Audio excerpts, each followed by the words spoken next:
Hello everyone. Today I'm going to discuss about the concept of tension acting on a string. So for this I'm considering a block arm string example, so which we have considered before and discussed the force diagram for the same. Now in this example also we'll take a block of mass m and which is attached to a string of mass small m, and the string is pulled by a force F. അപ്പോൾ ഒരു block ഉണ്ട്, അതിൻ്റെ mass capital M ആണ്, small M മാസുള്ള ഒരു string ഉണ്ട്. ആ string വലിക്കുന്ന സമയത്ത് ഇവിടെ ക്വസ്റ്റ്യൻ എന്ന് പറയുന്നത് what is the force that transmit to the block.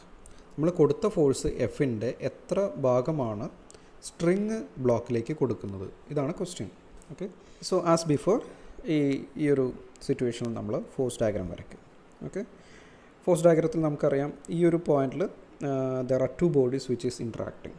So നമുക്കറിയാം ഫോഴ്സ് ഡയഗ്രാം വരയ്ക്കുന്ന സമയത്ത് ഇങ്ങനെ ഒരു സിറ്റുവേഷനിൽ you will be having an equal and opposite forces F1 and F1 dash. They are equal and opposite. Now when you pull the string, the block will be moving towards the right side. So it is having an acceleration am and the string is also having an acceleration as.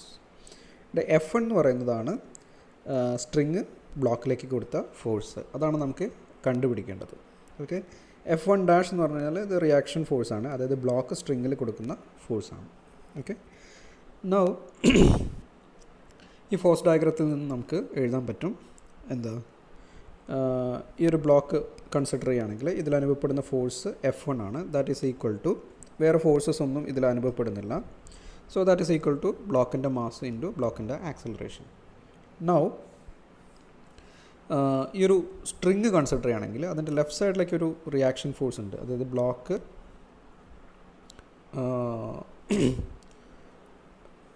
Block സ്ട്രിങ്ങിലേക്ക് കൊടുക്കുന്ന ഒരു reaction force ഉണ്ട്. അതുപോലെ തന്നെ right സൈഡിലേക്ക് ഒരു നമ്മൾ pull ചെയ്യുന്ന force ഉണ്ട്. സോ ഓക്കെ, റൈറ്റ് സൈഡിലേക്കുള്ള ഫോഴ്സ് പോസിറ്റീവായിട്ട് എടുക്കുക. So F minus F1 dash that is equal to the mass of the rope into acceleration of the rope. ഇനി നമുക്കറിയാം ഇതൊരു ഇൻഎക്സ്റ്റെൻസിബിൾ ആയിട്ടുള്ള സ്ട്രിങ് ആണ്, അതായത് വലിച്ചു നീട്ടാൻ പറ്റാത്ത, ഇലാസ്റ്റിസിറ്റി ഇല്ലാത്തൊരു സ്ട്രിങ് ആണെന്ന് വിചാരിക്കുക. അതുപോലെ തന്നെ മാസ് ഇതിൽ അറ്റാച്ച് ചെയ്ത് വെച്ചിരിക്കുക സ്ട്രിങ്ങിൽ. സോ ബ്ലോക്കിൻ്റെ ആക്സലറേഷനും സ്ട്രിങ്ങിൻ്റെ ആക്സലറേഷനും സെയിം ആയിരിക്കും. Okay, AS equal to AM. Now ഇത്രയും ഒരു സിസ്റ്റം ഓഫ് ഇക്വേഷൻസ് വെച്ചിട്ട് നമുക്ക് F1, അതായത് what is the force that transmit to the block എന്ന് കണ്ടുപിടിക്കാം. Okay, so F1 equal to F1 dash ആണ്. ഓക്കെ, സോ നമുക്കറിയാം F1 എന്ന് പറഞ്ഞാൽ M ഇൻറ്റു AM ആണ്. Okay, so F1 dash will be M into AM. Okay, we can use this to calculate the value of F1. So first നമ്മൾ അവിടെ അതിൻ്റെ acceleration കണ്ടുപിടിക്കുന്നു. We can solve for A. So F1 എന്ന് പറഞ്ഞാൽ capital M into A. ഇവിടെ A എന്ന് പറയുന്നത് നമുക്കറിയാം സ്ട്രിങ്ങിൻ്റെ ആക്സലറേഷനും മാസിൻ്റെ ആക്സലറേഷനും ഈക്വൽ ആണ്. ആ കോമൺ ആയിട്ടുള്ളതിനെ A എന്ന് എഴുതി, ആക്സലറേഷന് A എന്ന് എഴുതി. So F1 equal to M into A. So F minus F1 dash എന്നുള്ള സ്ഥലത്ത് F1 ഡാഷ് എന്ന് പറഞ്ഞാൽ F1 ഈക്വൽ ആണ്. സോ അവിടെ നമുക്ക് MA സബ്സ്റ്റിറ്റ്യൂട്ട് ചെയ്യാം. സബ്സ്റ്റിറ്റ്യൂട്ട് ചെയ്ത് സിംപ്ലിഫൈ ചെയ്യുന്ന സമയത്ത് you can find F is equal to A into small m plus capital M. So അവിടെ നിന്ന് നമുക്ക് ആക്സലറേഷൻ കണ്ടുപിടിക്കാം. So acceleration will be F by capital M plus small m. So ഇനി ഇവിടെ ഒരു പ്രത്യേകത എന്ന് പറഞ്ഞാൽ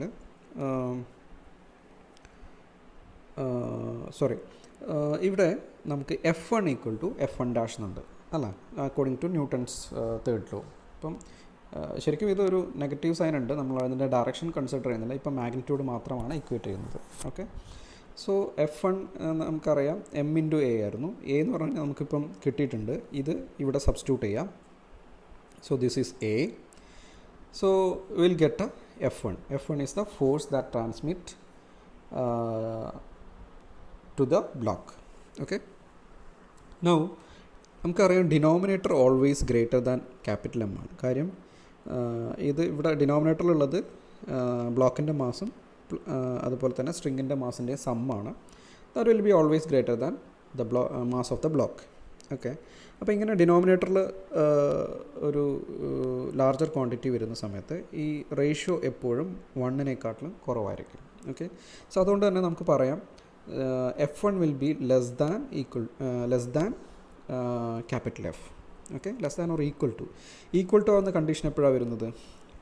ഈക്വൽ ടു ആവുന്ന condition when small m tends to 0 ആവുന്ന സമയത്ത്. സ്മോൾ എം 0 ആണെങ്കിൽ ഈ എമ്മും ക്യാപിറ്റൽ എമ്മും ക്യാൻസൽ ചെയ്ത് പോയി F1 ഈക്വൽ ടു എഫ് എന്നുള്ളൊരു കണ്ടീഷൻ എത്തും. എന്ന് വെച്ചാൽ സ്മോൾ എം 0 ആവുക എന്ന് പറഞ്ഞു കഴിഞ്ഞാൽ the mass of the string is negligible. സ്ട്രിങ്ങിൻ്റെ മാസ് വളരെ നെഗ്ലിജിബിൾ ആണെങ്കിൽ നമ്മൾ കൊടുക്കുന്ന ഫോഴ്സ് എത്രയാണോ അത്രയും ഫോഴ്സ് തന്നെ സ്ട്രിങ് ബ്ലോക്കിലേക്ക് ട്രാൻസ്ഫർ ചെയ്യും. ഓക്കെ, നൗ ഇവിടെയാണ് നമ്മൾ ടെൻഷൻ എന്നുള്ളൊരു കൺസെപ്റ്റിൻ്റെ ഒരു ഇമ്പോർട്ടൻസ് വരുന്നത്. അപ്പോൾ ടെൻഷൻ, ഒരു സ്ട്രിങ്ങിൻ്റെ ടെൻഷൻ എന്ന് പറയുന്നത് അതിൽ അപ്പോൾ സ്ട്രിങ്ങിനെ നമുക്ക് ഡിഫറെൻറ്റ് സെഗ്മെൻറ്റ്സ് ആയിട്ട് കൺസിഡർ ചെയ്യാം. ഓക്കെ, സെഗ്മെൻറ്റ്സ് ആയിട്ട് കൺസിഡർ ചെയ്യാന്ന് പറയുമ്പോൾ consider you have A string. Okay, and A particular segment AB. Okay, ഒരു AB-ലേക്കുള്ള സെഗ്മെൻറ്റ് കൺസിഡർ ചെയ്യാം. അപ്പോൾ ഈ സെഗ്മെൻറ്റിൽ അതിൻ്റെ ബാക്കിയുള്ള സെഗ്മെൻറ്റ് ഇതിൽ ഫോഴ്സ് കൊടുക്കുന്നുണ്ട്.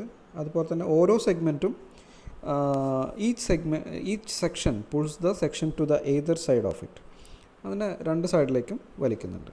ഓക്കെ, സോ അതിൻ്റെ ഒരു റിയാക്ഷൻ ഫോഴ്സസ് ഇവിടെ കൊടുത്തിട്ടുണ്ട്. നമുക്കറിയാം രണ്ട് ബോഡീസ് ഇൻട്രാക്ട് ചെയ്യുന്ന സമയത്ത് അവിടെ ന്യൂട്ടൺസ് തേർഡ് ലോ പ്രകാരം ഈക്വൽ ആൻഡ് ഓപ്പോസിറ്റ് ഫോഴ്സസ് ഉണ്ടാവും. ഓക്കെ, സോ ഇനി magnitude of the force acting between two adjacent sections. ഈ രണ്ട് അഡ്ജസൻറ്റ് സെക്ഷൻ തമ്മിൽ ആക്ട് ചെയ്യുന്ന ഫോഴ്സിൻ്റെ ഡിഫറൻസ്, അതായത് ഈ ഒരു സെക്ഷൻ കൺസിഡർ ചെയ്യണമെങ്കിൽ അതിൻ്റെ രണ്ട് എൻഡിൽ ആക്ട് ചെയ്യുന്ന ഫോഴ്സിൻ്റെ ഡിഫറൻസ് ആയിരിക്കും ആ സ്ട്രിങ്ങിൽ ആക്ട് ചെയ്യുന്ന ടെൻഷൻ എന്ന് പറയുന്നത്.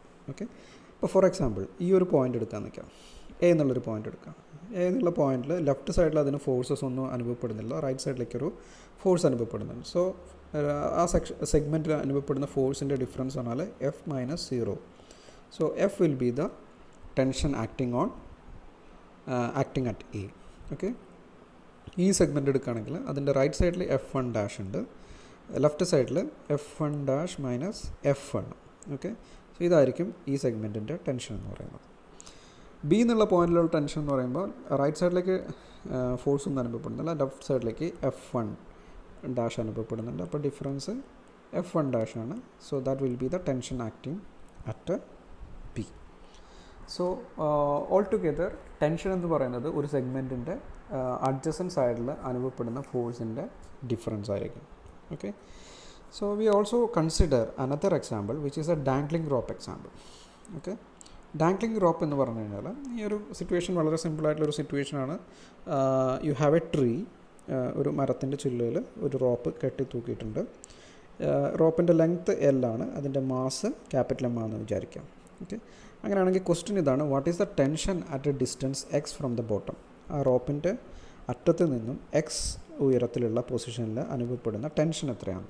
ഓക്കെ, അപ്പോൾ നമുക്ക് ആസ് യൂഷ്വൽ നമുക്കിവിടെ ഫോഴ്സ് ഡയഗ്രാം വരയ്ക്കാം. ഈ tension downward force on the rope is its weight. അപ്പം ഈ റോപ്പിൽ അനുഭവപ്പെടുന്ന താഴോട്ടുള്ള ഫോഴ്സ് എന്ന് പറയുന്നത് ഇതിൻ്റെ വെയിറ്റ് കാരണമായിരിക്കും. അപ്പോൾ വെയിറ്റ് എന്ന് പറയുന്നത് റോപ്പിൻ്റെ മാസ് ഇൻറ്റു G. അപ്പോൾ ഇവിടെ നമുക്ക് ഫോഴ്സ് ഡയഗ്രാം വരയ്ക്കുകയാണെങ്കിൽ താഴോട്ട് W എന്നുള്ളൊരു ഫോഴ്സ് ഉണ്ടാവും, മേലോട്ട് അതിൻ്റെ ഒരു റിയാക്ഷൻ ഫോഴ്സ് എന്നുള്ള രീതിയിൽ സ്ട്രിങ്ങിൻ്റെ ടെൻഷൻ ഉണ്ടാവും. ഓക്കെ, ഈ ടെൻഷൻ എന്ന് പറയുന്നത് ഈ ഹൈറ്റ് മാറുന്നതിനനുസരിച്ച് ഓരോ പോയിന്റിലും വ്യത്യസ്ത ടെൻഷനാണ് ഉണ്ടാവുക. ഓക്കെ, സോ നമുക്ക് ഫോഴ്സ് ഡയഗ്രത്തിൽ നിന്ന് W - T equal to mass of the rope into acceleration of the rope. നമുക്കറിയാം റോപ്പ് മൂവ് ചെയ്യുന്നില്ല, റെസ്റ്റിലാണ് നിൽക്കുന്നത്. So acceleration is 0. അപ്പോൾ അത് സബ്സ്റ്റിറ്റ്യൂട്ട് ചെയ്ത് കഴിഞ്ഞാൽ you will get W - T equal to 0.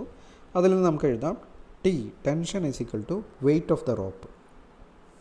ഇനി ഇവിടെ എഴുതിയിട്ടുണ്ട് tension is a function of distance from the bottom. അതായത് ഇവിടെ നിന്നും ടെൻഷൻ ഇങ്ങോട്ട് പോകും തോറും ടെൻഷൻ കൂടി വരും. ഓക്കെ, സോ ഏറ്റവും എഡ്ജിൽ ഉള്ള ടെൻഷൻ എങ്ങനെ കാൽക്കുലേറ്റ് ചെയ്യാം? ഇവിടെയുള്ള വെയിറ്റ് കാൽക്കുലേറ്റ് ചെയ്യണം. ഓക്കെ, അവിടെയുള്ള വെയിറ്റ് എന്ന് പറഞ്ഞു കഴിഞ്ഞാൽ ഇവിടെയുള്ള വെയിറ്റ് 0 ആയിരിക്കും. കാരണം അതായത് നമ്മൾ ഈ X ലെങ്ത്തിലുള്ള ഒരു സെഗ്മെൻറ്റ് കൺസിഡർ ചെയ്യുക, ഈ ലെങ്ത്തിലുള്ള ഒരു സെഗ്മെൻറ്റ് കൺസിഡർ ചെയ്യാൻ നിൽക്കാം. അപ്പോൾ ഈ സെഗ്മെൻറ്റിൻ്റെ വെയിറ്റ് എങ്ങനെ കണ്ടുപിടിക്കാം? ടോട്ടൽ വെയിറ്റ് എം ജി ആണ്, ക്യാപിറ്റൽ എം ഇൻറ്റു ജി ആണ്. അപ്പോൾ നമുക്ക് ഇതൊരു സ്ട്രിങ്, ഒരു യൂണിഫോം സ്ട്രിങ് ആണെന്ന് വിചാരിക്കുക. അപ്പോൾ അതിൻ്റെ വെയിറ്റ് പെർ യൂണിറ്റ് ലെങ്ത്ത് കണ്ടുപിടിക്കുക, M G divided by capital. So this is the weight per unit length, ഒരു യൂണിറ്റ് ലെങ്ത്തിൻ്റെ വെയിറ്റ്. അപ്പോൾ എക്സ് ലെങ്ത്തിൻ്റെ വെയിറ്റ് എന്ന് പറയുമ്പോൾ ഇത് ഇൻറ്റു എക്സ് ചെയ്യാം. So that will be the length of the segment having a length of X meters. Okay, അപ്പം ഈ പോയിൻറ്റിലുള്ള ടെൻഷൻ എന്ന് പറയുന്നത് M G by L into X ആയിരിക്കും. ഓക്കെ, ഈ ഇക്വേഷൻ വെച്ചിട്ട് നമുക്ക് അറ്റ് ബോട്ടം സൈഡിൽ അതിൻ്റെ ടെൻഷൻ എത്രയാണെന്ന് കാൽക്കുലേറ്റ് ചെയ്യാം. എങ്ങനെ കാൽക്കുലേറ്റ് ചെയ്യാം? അതായത് tension at X equal to 0 equal to M G by L into 0 എന്ന് വരും. Okay, M G by L എന്ന് പറഞ്ഞാൽ mass per weight per unit length into distance, അതായത് ഈ ബോട്ടം സൈഡിലാണ്. അപ്പോൾ അവിടെ ഡിസ്റ്റൻസ് 0 ആയതുകൊണ്ട് tension 0. So the tension at the bottom of the string is 0. Okay, so I hope with these two examples you understood the concept of tension acting on a string. Thank you.